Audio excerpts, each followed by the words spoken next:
Grandpa's haunted hearing aid. Ira thought dressing up as an old man for school's costume day would be hilarious. He borrowed his grandpa's wooden cane, wore oversized glasses, stuffed socks in his shirt to make a round belly, and even asked to borrow Grandpa's vintage hearing aid. It still works, Grandpa said with a wink. Careful what you hear with it, Ira chuckled and tucked it into his ear. But the second he switched it on, everything changed. The world didn't just sound louder, it sounded older. In class he could hear pencils whispering, backpacks humming lullabies, and the school bell sighing like it was tired of ringing.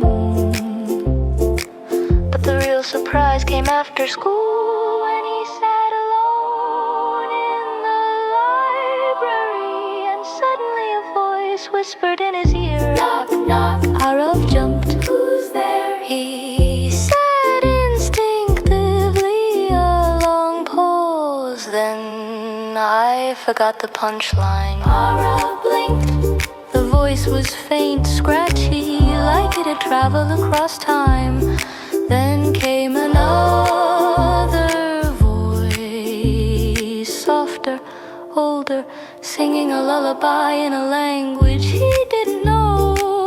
More voices followed, all gentle, warm, giggling, mumbling, asking questions like, did someone bake pumpkin pie? Or did I put my knitting needles? Arav realized these were ghosts, but not the spooky, moaning, chain-rattling kind. These were friendly ghosts, echoes of old people, their thoughts somehow stuck in Grandpa's hearing aid. They weren't haunting him, they were chatting all evening.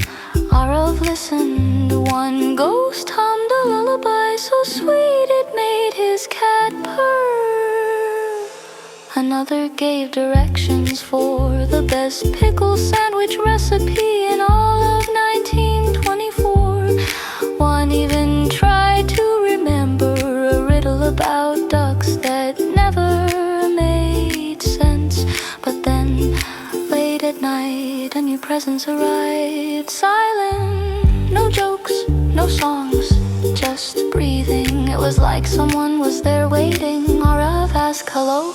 No answer. Do you want to talk? Silence. But when he looked in the mirror, the hearing aid flickered blue. The next morning he asked Grandpa, did someone else wear this hearing aid before you?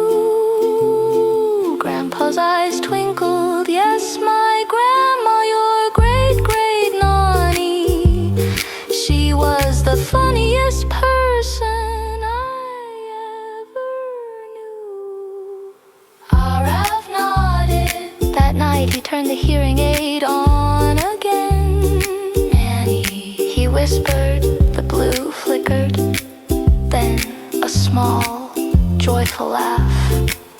Not scary, not loud, just kind.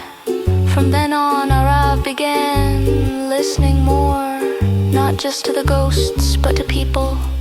He listened to Grandpa's stories, his mom's songs, even his little sister's made-up facts about unicorns. He learned that sometimes the quietest voices carry the loudest truths. On costume day, everyone laughed at his outfit, but Arav didn't mind. In his ear, a dozen ghostly voices cheered him on. Nice mustache, good walking stick. You remind me of my neighbor's dog. And one voice, softest of all, simply said,